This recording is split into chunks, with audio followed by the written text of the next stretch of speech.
Isoflavones and estrogenicity. Viscardi wants to find out about protein sources, isoflavones, what comes along with the protein, and their estrogenicity. So this is a systematic review and meta-analysis, and they've gone through 40 different trials with about 3,285 people. And essentially they've looked at isoflavone content and then estrogenicity in these kinds of people.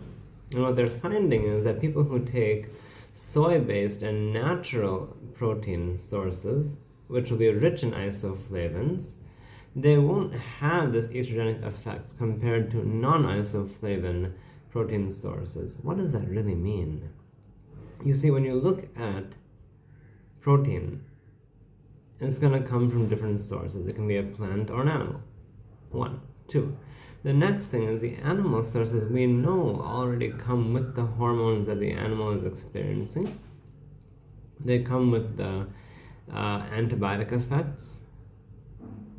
The next thing is the plant-based proteins can come in two forms. One is that raw, natural state where it's not been affected by anything. It's not gone under secondary processing, right?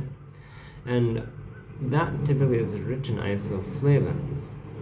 Those isoflavones don't have this estrogenic effect, so they can actually bring down estrogen levels.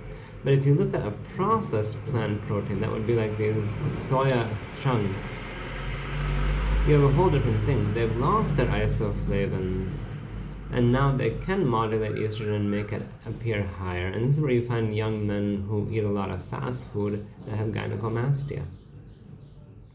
So it's really important to consider the plant sources and the sources of proteins that we consume when we look at these kinds of things, because again, excessive estrogenicity can lead to breast cancer.